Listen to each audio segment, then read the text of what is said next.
Now here's the second lecture on the endocrine system. And in the previous lecture, which was on the endocrine system, we have studied about what endocrine system is, what hormones are, and what are the exocrine and endocrine glands.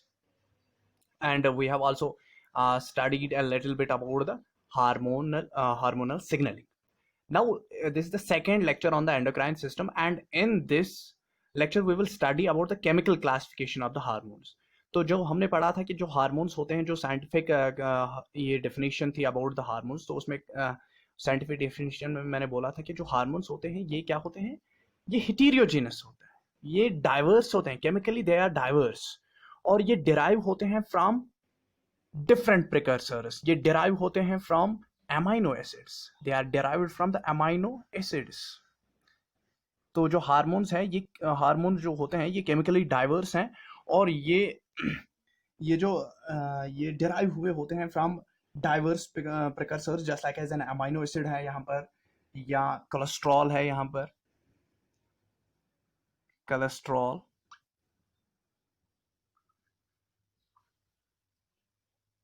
या phospholipids,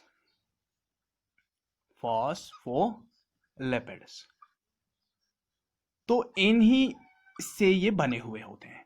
that means these are the diverse groups. तो ये hormones क्या हैं, ये diverse in nature हैं, and they are derived from the diverse precursors. तो ये इनके प्रिकर्सर्स हो गए. These are the precursors of hormones. तो डाइवर्स जो द हेटेरोजेनस नेचर जो है हार्मोन्स का, वो हेटेरोजेनस नेचर किस पर आया है, because they are derived from different precursors. या तो वो अमीनो एसिड डेरिवेटिव्स होते हैं, या तो कोलेस्ट्रॉल डेरिवेटिव्स होते हैं, फॉस्फोलिपिड डेरिवेटिव्स होते हैं. ठीक है. तो केमिकली ये हमने इन हार्मोन्स को डिवाइड किया है दो ब्रॉड कैटेगरीज में, दो ब्रॉड क्लासेस में हमने केमिकली इनको रखा है. तो कौन से ब्रॉड क्लासेस आते हैं हार्मोन्स के केमिकली? तो chemically these hormones are classified into two broad classes. अब दो ब्रॉड क्लासेस कौन से हैं इनके? एक वो जो सॉल्युबल होते हैं लिपिड्स में, और वो हार्मोन जो क्या होते हैं, जो सॉल्युबल होते हैं वाटर में. Hormones which are soluble in lipid, और दूसरे वो जो सॉल्युबल होते हैं किसमें, वाटर में. And those hormones which are soluble in water. तो केमिकली हमने इनको क्लासिफाई किया है into the two broad classes. One is soluble in the lipid and another class is soluble in the water. तो ये दो ब्रॉड क्लासेस है जिनको हमने ये हार्मोन्स को केमिकली हमने इनको दो क्लास में रखा है. One is soluble in the lipid and another are those hormones which are soluble in the water. अब लिपिड सॉल्युबल हार्मोन्स की अगर हम बात करें तो इसमें स्टेरॉइड हार्मोन्स आते हैं और थायराइड हार्मोन्स आते हैं. तो अगर मैं in soluble in lipid soluble hormones की बात करूं, तो soluble lipid, those hormones which are soluble in lipid are known as lipid soluble hormones. तो इनको हम लिपिड सॉल्युबल हार्मोन्स कहते हैं. और इन लिपिड सॉल्युबल हार्मोन्स में कौन आता है? लिपिड सॉल्युबल हार्मोन्स में आते हैं ये आता है इसमें. दैट मीन्स जो लिपिड सॉल्युबल हार्मोन्स होते हैं इसमें एक तो थायराइड हार्मोन्स आते हैं और steroid hormones. Steroid and thyroid hormones. Steroid and, इसमें कौन कौन से आते हैं? स्टेरॉइड और थायराइड हार्मोन्स इसमें आते हैं. Thyroid hormones. तो लिपिड सॉल्युबल हार्मोन्स में स्टेरॉइड और थायराइड हार्मोन्स आते हैं. और ये जो स्टेरॉइड हार्मोन्स होते हैं ये किससे डिराइव होते हैं? स्टेरॉइड हार्मोन्स वो वाले हार्मोन्स होते हैं जो डिराइव होते हैं फ्रॉम द कोलेस्ट्रॉल. तो कोलेस्ट्रॉल डेरिवेटिव होते हैं ये, कोलेस्ट्रॉल डिराइव्ड. तो steroid hormones are those hormones which are derived from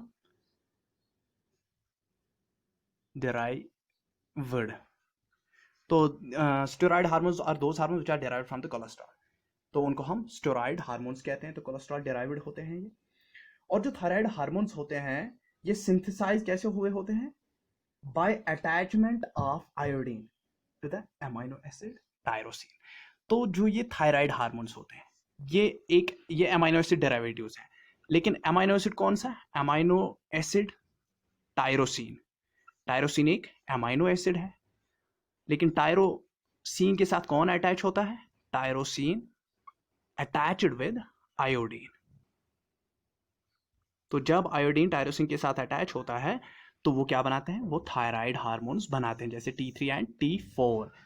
तो T3 और T4 these are the thyroid hormones. ये क्या है? ये थायराइड हार्मोन्स है। तो ये हो गए lipid soluble hormone. Lipid soluble hormone वो हो गए जो सॉल्युबल होते हैं लिपिड में, इसमें स्टेरॉइड हार्मोन्स और थायराइड हार्मोन्स आते हैं। और स्टेरॉइड हार्मोन्स वो होते हैं जो कोलेस्ट्रॉल डेराइव्ड होते हैं, और थायराइड हार्मोन्स वो हार्मोन्स होते हैं जो अमाइनो एसिड से बनते हैं। किस अमाइनो एसिड से? टायरोसिन से। और जब टायरोसिन के साथ आयोडीन अटैच होता है तो वो थायराइड हार्मोन्स बना देते हैं, जैसे T3 और T4। अब हम चलते हैं वाटर सॉल्युबल हार्मोन्स पर। तो वाटर सॉल्युबल हार्मोन्स, वाटर जो दूसरा क्लास है, वाटर soluble hormones। तो वाटर soluble hormones वो हार्मोन्स हो गए which are soluble in water।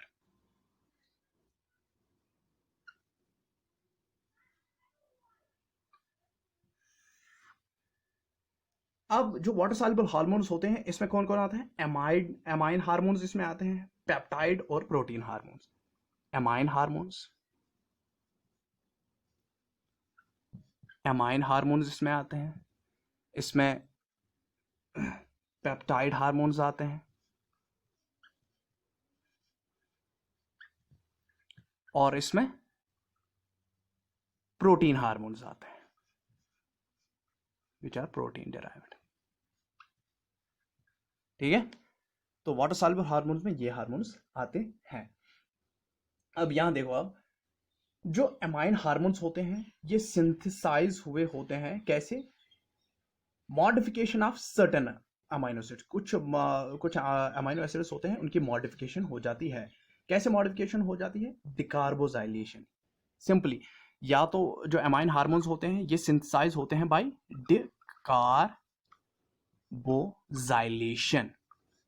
डिकार्बोजाइलेशन of certain amino acid.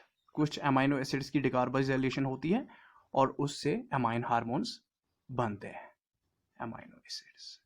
तो डिकार्बोजाइलेशन सर्टेन हार्मोन्स की हो जाती है, सर्टेन अमाइनो एसिड्स की हो जाती है, और उससे क्या बनता है?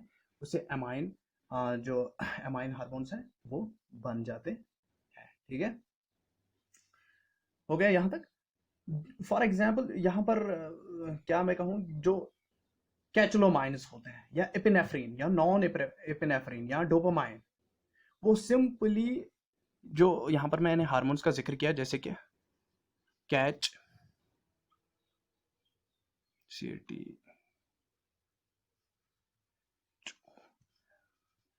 कैचलोमाइन्स, डोपामाइन है, एपिनेफ्रीन है,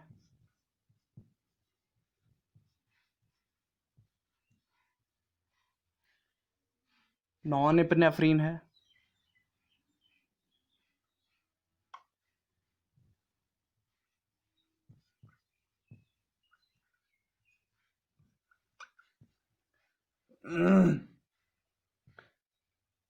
तो ये जो है, चाहे एपिनेफ्रीन हो, नॉन एपिनेफ्रीन हो, डोपामाइन हो, या कैचलोमाइनस हो, ये सारे अमाइन हार्मोन्स होते हैं। और ये अमाइन हार्मोन जो है ये डिकार्बोजाइलेशन से बनते हैं। अब डिकार्बोजाइलेशन जो है ये सिंपली हम कहते हैं कि ये मॉडिफिकेशन है किनके? अमाइनो एसिड्स की। लेकिन किस अमाइनो एसिड की मॉडिफिकेशन से ये बनते हैं? By the modification of tyrosine. तो टायरोसिन मॉडिफिकेशन से ये बनते हैं।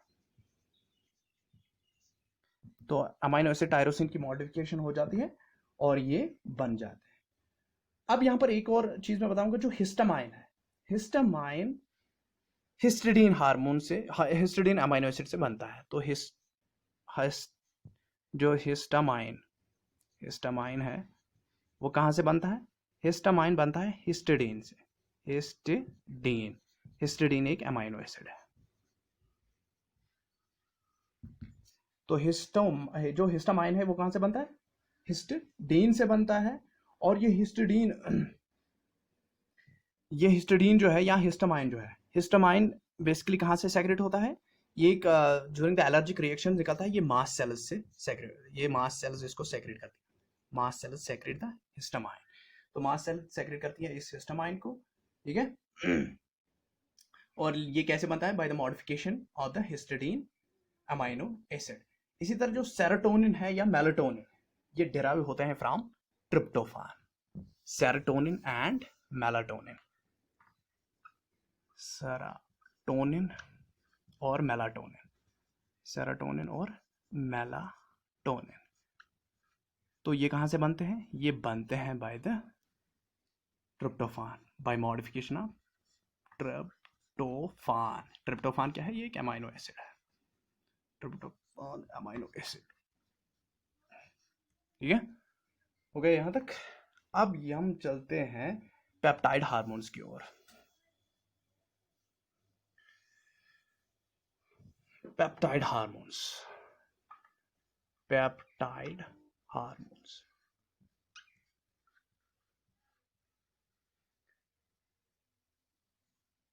Hormones and protein hormones. Peptide और प्रोटीन हार्मोन्स को हम देखते हैं। Protein hormones, peptide and protein hormones. तो जो पेप्टाइड और प्रोटीन हार्मोन्स होते हैं, ये भी कहाँ से बनते हैं? ये भी अमाइनो एसिड से ही बनते हैं, बट अमाइनो एसिड पॉलीमर्स से। ये बनते हैं बाय अमाइनो एसिड पॉलीमर्स। बहुत सारे अमाइनो एसिड्स क्या बनाते हैं? प्रोटीन्स बनाते हैं, पेप्टाइड्स बनाते हैं, जैसे कि ऑलिगोपेप्टाइड है, पॉलीपेप्टाइड है, अमाइनो एसिड पॉलीमर्स। तो ये बन जाते हैं amino acid polymers, derived from amino acid या synthesized by the amino। ये कैसे derive होते हैं? by polymerization of amino acids। जो स्मॉल पेप्टाइड हार्मोन्स होते हैं, वो बने होते हैं 3 to 49 अमीनो एसिड्स के स्मॉल पेप्टाइड हार्मोन्स। जो स्मॉल पेप्टाइड हार्मोन्स होते हैं, स्मॉल पेप्टाइड हार्मोन्स, तो स्मॉल पेप्टाइड हार्मोन्स बने होते हैं 3 to hormones 3 to 49 amino acids. तो ये बने होते हैं 3 to 49 अमाइनो एसिड्स के, ठीक। जो लार्ज प्रोटीन हार्मोन्स होते हैं, उनमें लार्ज प्रोटीन हार्मोन में कितने होते हैं? लार्ज प्रोटीन हार्मोन्स, तो लार्ज प्रोटीन हार्मोन्स में 50 to 200 अमाइनो एसिड्स होते हैं, अमाइनो एसिड्स होते हैं। तो अगर मैं एग्जाम्पल्स यहां पर ले लूं, दैट मीन्स लार्जर प्रोटीन और ये जो प्रोटीन और ये है, तो यहां पर एग्जाम्पल है जो पेप्टाइड हार्मोन्स होते हैं। तो एडीएच, एंटी डायूरेटिक हार्मोन, एक पेप्टाइड हार्मोन है, पेप्टाइड हार्मोन,